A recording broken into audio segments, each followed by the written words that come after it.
Olá pessoal, tudo bem? Vamos prosseguir com a nossa aula de História para o Enem. Hoje a gente vai continuar debatendo aspectos da história do Brasil durante o período colonial. Na aula passada, nós trabalhamos aspectos do Brasil no período colonial, só que a gente fez uma divisãozinha, você lembra? A gente trabalhou primeiro características do período pré-colonial. Eu falei para vocês no último vídeo que entre o período de 1500 a mais ou menos 1530, o Brasil vivenciou uma fase chamada de período pré-colonial. A partir dessa aula, a gente vai trabalhar aspectos e características do Brasil durante o período colonial, tá? Então, o período colonial, ele engloba, obviamente, o período pré-colonial e o período colonial propriamente falando.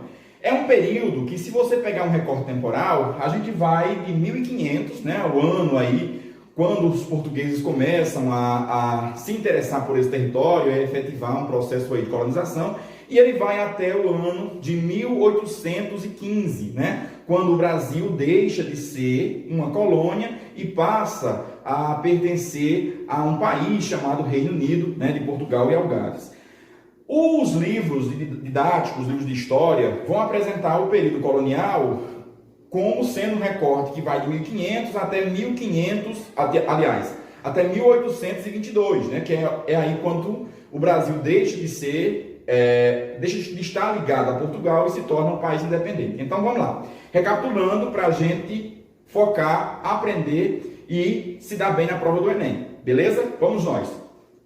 O período colonial, propriamente falando, ele pode ser compreendido entre os anos de 1500 até o ano de 1815, tá?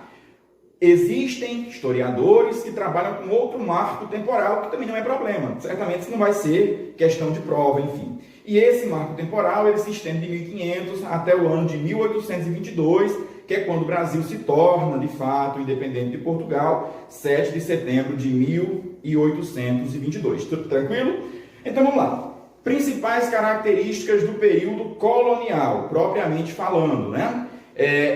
O período colonial, ele se liga a ciclos econômicos. Nessa aula de hoje, a gente vai trabalhar dois ciclos, que é o ciclo econômico do açúcar e o ciclo econômico do ouro, tá? E aí, o período colonial, como a gente falou, ele é caracterizado pela necessidade dos portugueses de se expandir territorialmente, encontrar novas fontes de lucros, né, e novas fontes de riqueza. Haja vista que a gente está falando aí de um período já do início do mercantilismo, um período onde começa a existir a necessidade de expansão de território, de expansão de economia dessas grandes nações. E Portugal, como sendo uma dessas grandes nações europeia, ele se lança ao mar, encontra novos territórios e aí passa a explorar na América esse território para angariar riqueza, lucros e assim por diante. Acontece que os portugueses buscavam encontrar metais preciosos, ouro e prata, e não encontraram aqui na América. A princípio, os portugueses iniciam uma atividade agroexportadora. Essa atividade agroexportadora vai ser responsável para a lucratividade, aliás, pela lucratividade da colônia portuguesa na América. Essa atividade agroexportadora é a implantação de um sistema econômico, agrário, voltado para o comércio externo, para a exportação, e a cana-de-açúcar foi o principal produto que fará com que essas terras, né, passem a ser lucrativas para a coroa portuguesa. Então, no Brasil, aliás, nesse território da América Portuguesa, as principais áreas de cultivo desse produto serão as áreas onde hoje está localizado o Nordeste, né? Principalmente a capitania de Pernambuco e parte da Bahia, tá? A localização desse território ela vai se dar justamente em consequência de estar próximo de Portugal, da Europa, né? Relativamente próximo, e a gente está falando de uma época em que o principal meio de locomoção eram os navios e a metrópole portuguesa ficava concentrada, obviamente, lá em Lisboa, né? Do território português era Lisboa, e os produtos eram escoados dessa região do Nordeste brasileiro, onde hoje está o Nordeste brasileiro. Na época não se falava em Nordeste, obviamente, né? E esses produtos eram escoados via o Oceano Atlântico até a metrópole, onde lá eram reexportados para a Europa, tá? O principal fator que fez com que os portugueses colocassem, né, ou preparassem essa terra para a atividade agroexportadora foi justamente o solo fértil e uma certa experiência que os portugueses já possuíam em cultivar a cana-de-açúcar na Ilha dos Açores e Cabo Verde e também na Madeira, tá? E aí, nesse período do século XVI e XVII, o açúcar era um bem extremamente valioso, era uma especiaria muito valiosa para a Europa. E aí os portugueses, né, investem pesadamente nessa tecnologia. Recapitulando, vamos recapitular aqui para a gente compreender. A principal atividade econômica desenvolvida pelos portugueses no período colonial, no primeiro momento do período colonial, foi a atividade de exploração da cana-de-açúcar, né? A cana-de-açúcar foi implantada na América Portuguesa, na região onde hoje está situado o Nordeste brasileiro, principalmente nas capitanias do Pernambuco e parte da Bahia, tá? O açúcar era um produto extremamente rentável e valioso. Por isso, os portugueses resolveram investir pesado na produção de açúcar nesse território e o principal objetivo, né, de sua produção, os portugueses investiram pesado na produção de açúcar, tendo como objetivo lucrar, e o lucro se dava a partir das exportações, das reexportações, tranquilo? O produto produzido nessa região foi um pouco redundante, né? Então, esse produto, né, que é a cana-de-açúcar, que era produzido nesse local, ele era levado até a Europa, e da Europa, os burgueses, né, os comerciantes portugueses, reexportavam para outras, né, nações ali vizinhas a Portugal. Acontece que o empreendimento da cana-de-açúcar era de alto custo. Como assim, professor? Olha, pois, nós estamos falando do século XVI.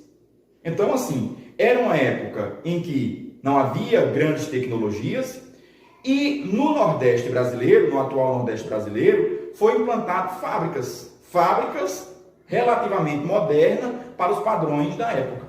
E aí, para se investir nessas fábricas, os portugueses fecharam acordos com banqueiros europeus, principalmente os banqueiros holandeses. Então, os banqueiros holandeses vão ter uma participação significativa na implantação do sistema de cana-de-açúcar no Brasil. O trato, a princípio, entre holandeses e portugueses seria que os holandeses fossem responsáveis pela redistribuição desse produto na Europa, tá? Então, houve, para a implantação do sistema de cana-de-açúcar, uma participação do capital financeiro holandês. Essa produção era voltada para o mercado externo, né? Os holandeses, de certa forma, financiavam a produção e eram responsáveis pelo transporte e pela distribuição do açúcar na Europa, tá?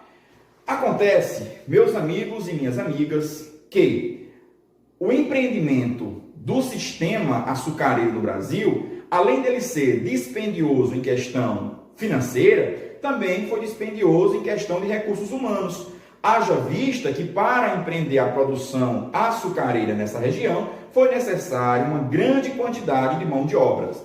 Lembra que eu falei para vocês na aula passada de que havia uma certa dificuldade de se efetivar a colonização nessas terras em consequência da distância, etc. e tal? Pois é.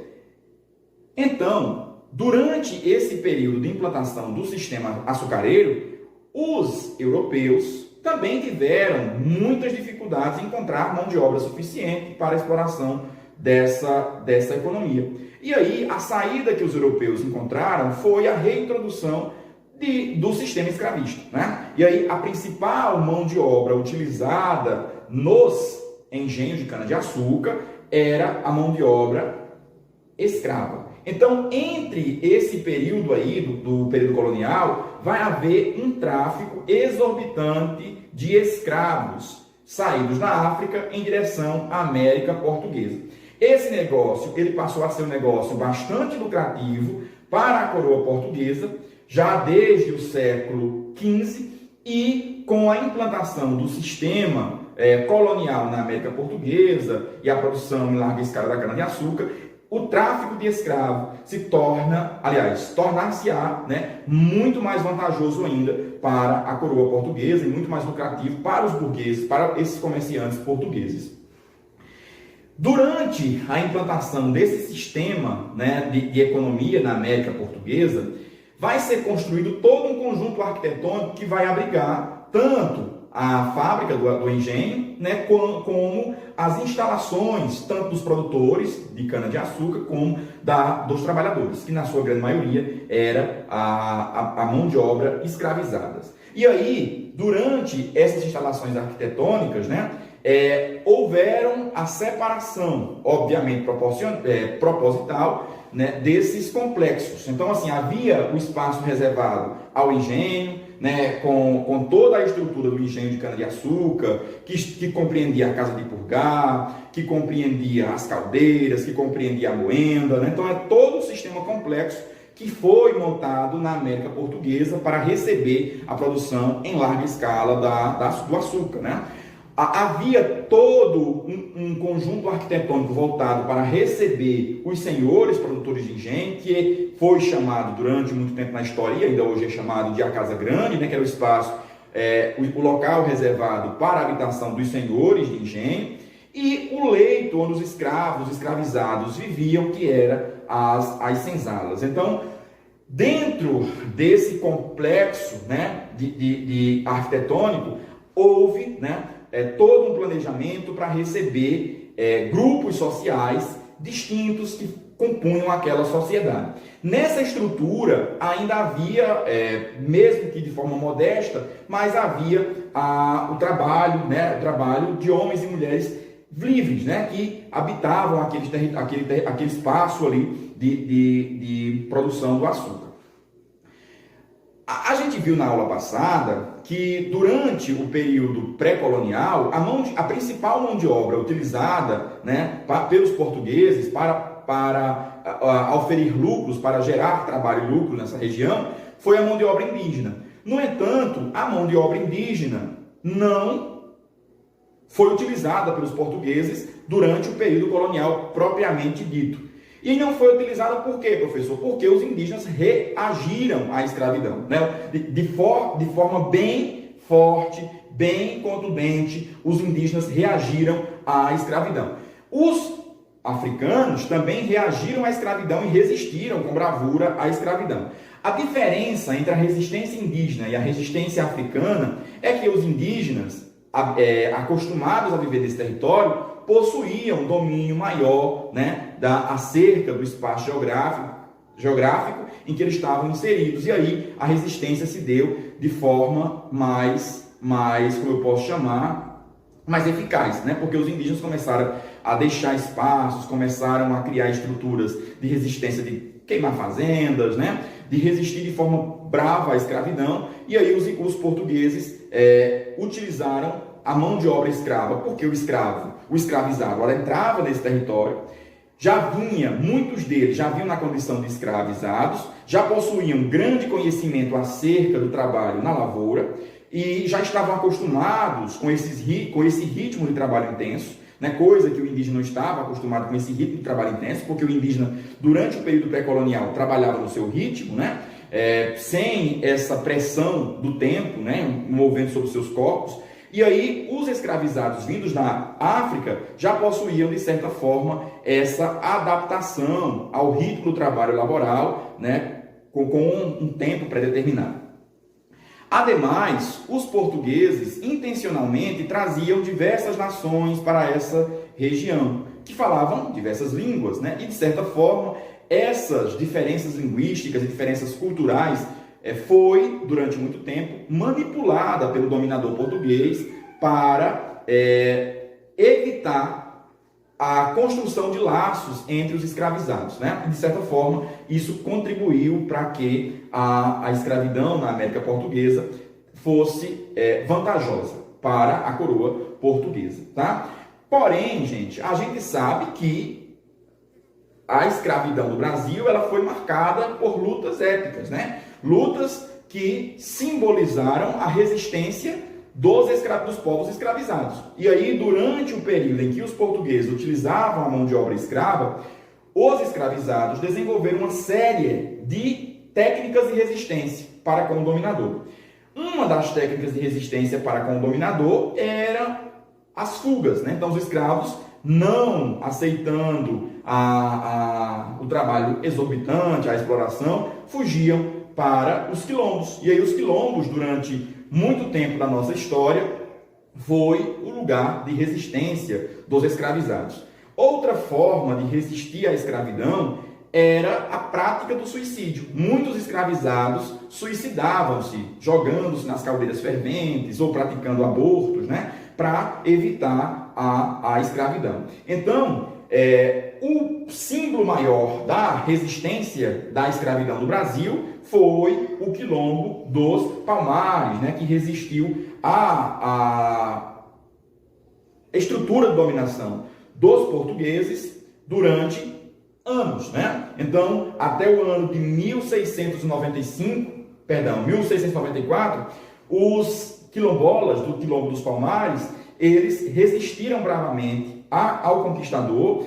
O Quilombo dos Palmares, existem aí fontes historiográficas que nos apresentam, né, que o Quilombo dos Palmares ele foi fundado aí por volta de 1630, mais ou menos, né? Então, assim, quando eu falo por volta, mais ou menos, a gente não tem em história consensos, né, exatos, né? Porque a história não trabalha, né, nessa perspectiva da exatidão, principalmente quando a gente está falando de grupos que ao longo da história foi silenciado. Então, assim, por volta de 1630, o Quilombo dos Palmares já tinha mais ou menos 30 mil habitantes. E aí ele resiste bravamente até os anos de 1695, quando os domiciliados naquela região foram dominados pelos bandeirantes, né, pelo bandeirante Domingos Jorge Velho. Então, o que eu estou querendo falar com isso? Eu estou querendo falar com isso que os africanos que vieram para o Brasil na condição de escravos não aceitaram a escravidão, obviamente, e resistiram de múltiplas formas ao dominador, tá? Recapitulando, vamos recapitular para ficar tranquilo, para não fazer confusão. O período colonial, ele é marcado pela implantação do sistema agroexportador de cana-de-açúcar no Brasil. A principal mão de obra era a mão de obra escravizada. Os escravos vieram para a América porque eles constituíam uma fonte de lucro para a burguesia europeia e portuguesa, possuíam um forte conhecimento sobre a exploração desse produto tropical, que era a cana-de-açúcar, e durante o período da exploração da mão de obra escravizada, houveram diversas formas de resistência, tá? Recapitula comigo. Você lembra agora há pouco que eu falei que o principal investidor desse negócio na América foi os holandeses, né? Foram os holandeses os principais investidores? Então, os holandeses investiram nesse sistema, obviamente buscando lucrar, tá? Acontece, pessoal, que no século XVI, os holandeses estavam ligados politicamente à Espanha.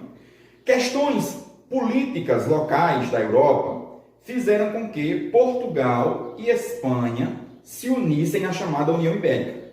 Vamos lá, recapitula comigo, só para ficar claro o que eu estou falando aqui. Ó. No século XVI, os holandeses estavam politicamente ligados à Espanha e estavam num processo de emancipação política, tá? E os portugueses não tinham nada com a Espanha, a não ser a posição geográfica, né? A não ser as questões familiares e tudo mais, mas eram duas coroas distintas. Acontece que, por volta de 1580, houve a união das duas coroas, a coroa ibérica, aliás, das duas coroas ibéricas, né? A coroa portuguesa com a coroa espanhola. Só que, com a formação dessa única nação, os inimigos da Espanha tornaram-se inimigos de Portugal. E sabe quem estava com inimizade com a Espanha? Os holandeses. Os holandeses que estavam em processo de independência, né? De separação política da Espanha. E aí os holandeses tornam-se inimigos de Portugal e são proibidos de manter esses relacionamentos comerciais com a América Portuguesa. Resultado, os holandeses então passam a invadir sistematicamente o Brasil, né? Sistematicamente o Brasil até formar uma colônia consolidada em Portugal, na área açucareira. E aí, durante esse período de 1630 a 1637, os holandeses mantêm uma colônia, né, arquitetada na América Portuguesa e passam e permanecem comercializando dentro desse espaço produtor de açúcar. Tá?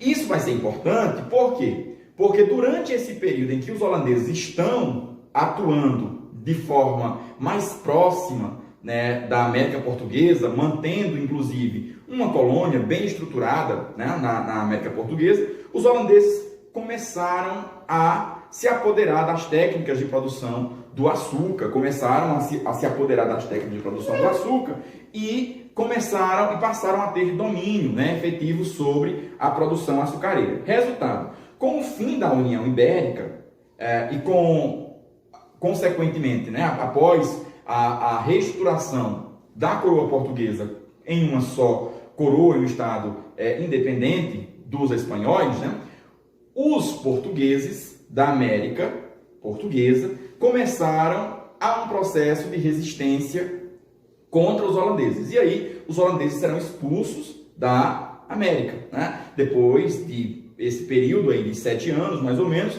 os holandeses são expulsos da América. Só me conferir aqui isso. De 7 anos, 1630 a 1637, os holandeses são expulsos da América.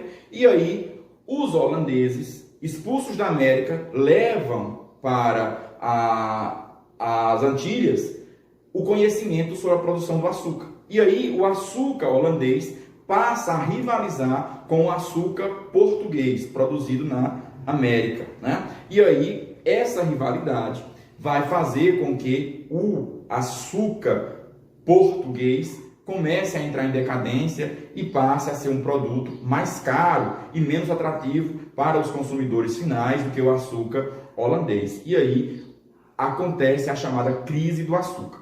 Com a crise do açúcar, a coroa portuguesa começa a empreender outros elementos, né, para buscar promover o lucro, né, que eles tantos buscavam na América. E aí, a busca por esse lucro, ela vai desembocar em expedições pela procura do ouro, né? E essas expedições pela procura do ouro vai ser marcada por duas expedições principais, que são as bandeiras e as entradas, né? Então, esse movimento de bandeiras era um movimento particular, financiado principalmente por colonos que habitavam o sul, né, da América, o sul da América do Sul, né, onde hoje está localizado aí São Paulo, né, o estado de São Paulo, e esses empreendedores paulistas começaram a formar expedições para procurar ouro ao longo do território brasileiro. Ao mesmo tempo, também, a coroa portuguesa vai financiar uma outra expedição chamada de entradas. E essas entradas partirão do litoral do Brasil, né, sertão adentro, enquanto que as bandeiras partirão do sertão em busca de ouro. Acontece que as bandeiras, elas não buscavam apenas ouro. Então, os bandeirantes, como eu falei para vocês agora há pouco, foram responsáveis pela destruição do maior quilombo do Brasil, que foi o Quilombo dos Palmares. Então, os bandeirantes também se empenhavam floresta adentro, procurando ouro, mas também servindo, né, as elites para destruir os quilombos, né, e também para aprisionar indígenas, para vendê-los na condição de escravizados. Essas expedições terão um resultado satisfatório, e aí, a partir dos bandeirantes, da expedição liderada pelos bandeirantes, o ouro vai ser descoberto no Brasil, e aí começa um novo ciclo de exploração econômica, que é o ciclo do ouro. O ciclo de exploração econômica do ouro, ele vai promover uma série de mudanças na economia e na sociedade brasileira. A primeira mudança na sociedade vai ser o deslocamento do norte, né? O centro econômico durante o período do ciclo do açúcar seria o norte, né?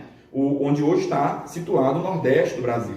Após a descoberta do ouro, o centro da atividade econômica vai ser o sul, né? E aí o ouro ele vai ser encontrado na região onde hoje está localizado Minas Gerais, né? Essa região na época era uma região pertencente à capitania de São Paulo, e aí o rei de Portugal, como sendo o dono efetivo do território, de acordo com a legislação vigente, ele vai criar estratégias para dividir esse território para a exploração.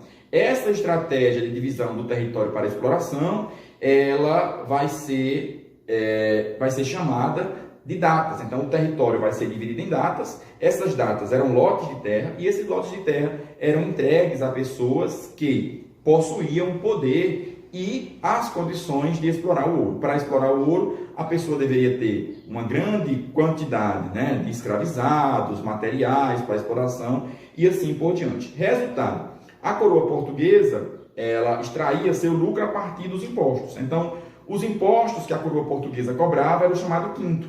Então, 20% de tudo que se produzia nessa área aurífera deveria ser enviado para a coroa portuguesa. Começa, então, a surgir aí uma certa insatisfação desses produtores de ouro. Por quê? Porque a grande maioria, né, se não tudo, do trabalho, né, a parte grossa do trabalho, que era a exploração, se embrenhar na floresta, né, explorar as minas de ouro, era feita pelo custo do próprio empreendedor, né? Então não havia incentivos financeiros por parte da coroa, e a coroa portuguesa ficava com 20% do lucro, né, da produção desse ouro. E aí começa a surgir insatisfações e começam a surgir estratégias para burlar esses impostos. E aí, durante esse momento, uma série de estratégias vão ser empreendidas para burlar a coroa portuguesa e deixar de pagar os impostos, tá? A coroa portuguesa, para dar um contragolpe e para criar estratégias de evitar o contrabando, de evitar a sonegação de impostos, vai criar uma instituição chamada Casa da Fundição. Esse espaço seria o espaço reservado para que todos os produtores de ouro, ao final da sua produção, levassem até esses espaços, onde o ouro seria derretido, e após derreter esse ouro, a coroa portuguesa já tirava o seu imposto, tá? Dentro desse momento aí da história do Brasil, vai haver também o deslocamento não só econômico, né? Então eu falei agora há pouco que houve um deslocamento econômico saindo do norte para o sul, mas também vai haver um deslocamento populacional. Então, assim, durante os primeiros anos da exploração do ouro nessa região, vai haver um deslocamento populacional bastante considerável, né? E aí, esse deslocamento populacional considerável vai fazer com que haja ciclos, né, de falta de abastecimento. Então, muitas pessoas que se deslocarão para esse território vão sofrer com a falta de alimentos, né, a falta de alimentos básicos para sobreviver. E aí, em consequência da falta de alimentos, vai haver também uma alta carestia durante esse período aí do início, né, da exploração do ouro. Uma outra mudança significativa, né, na história do Brasil e na estrutura da sociedade é que a capital do Brasil, que antes estava localizada em Salvador, vai passar então ao Rio de Janeiro, né, justamente para ficar mais próximo aí do território de exploração do ouro, né? Então, e também, nesse momento da história do Brasil, vai começar a surgir cidades, núcleos urbanos afastados do litoral. durante o momento do ciclo do açúcar, as principais cidades estavam concentradas no litoral, próximos do mar, né, em consequência da proximidade com a Europa, e aí com o ouro, com o ciclo do ouro, vai haver um deslocamento, né, do perímetro, da formação desse perímetro urbano. E aí as cidades começam a surgir sertão adentro, né, floresta adentro, começa a surgir uma série de transformações na sociedade, na economia, a partir da descoberta do ouro, tá? Então, gente, era basicamente isso que eu queria apresentar para vocês nessa aula de hoje, né? Para não ficar extenso o nosso encontro. Então, eu vou só recapitular de forma bem rápida para a gente compreender aqui a estrutura dessa nossa aula, tá? Então, ó, a história do Brasil colônia, ela se estende de 1500 até mais ou menos 1815, que é quando o Brasil se torna, né? Aliás, quando o Brasil deixa de ser uma colônia e passa a ser Reino Unido de Portugal e Algarves. Durante esse período, 2 ciclos econômicos se desenvolverão nesse território, que é o ciclo econômico do açúcar, centrado na região nordeste, né? na época chamada de eixo norte da colônia. A principal atividade, a principal mão de obra que desenvolvia essa atividade era a mão de obra escravizada, vinda, né, da Europa, da África, perdão. E essa mão de obra escravizada, ela criou estruturas de resistência. Um dos principais núcleos de resistência, né, dos escravizados foram os quilombos. Durante esse momento da história, havia uma divisão arquitetônica onde a elite branca, dona do engenho, habitava a Casa Grande, os escravizados habitavam a senzala. É importante frisar, que eu não frisei, que essa era uma sociedade patriarcal, centrada no masculino, com a obrigatoriedade de uma religião, que era a religião católica, apostólica romana. Né? Com o fim, com a decadência do ciclo do açúcar, inicia-se uma nova fase da história do Brasil, com o ciclo do ouro, e o ciclo do ouro já vai proporcionar o deslocamento do eixo econômico, que deixa de ser o Nordeste e passa a ser o Sudeste, né? Na época chamada de Sul, né? Chamada de eixo Sul da colônia. Durante o momento de exploração do ouro, houve um deslocamento do eixo econômico, do eixo urbano, né, inclusive do eixo administrativo, que deixa de ser o norte e passa a ser o sul, deixa de ser Salvador e passa a ser o Rio de Janeiro, a capital da colônia, tá bom? Então, é isso. Eu espero ter contribuído, de certa forma, com alguns esclarecimentos acerca desse conteúdo, e a gente se vê no nosso próximo encontro. Abraço e tchau!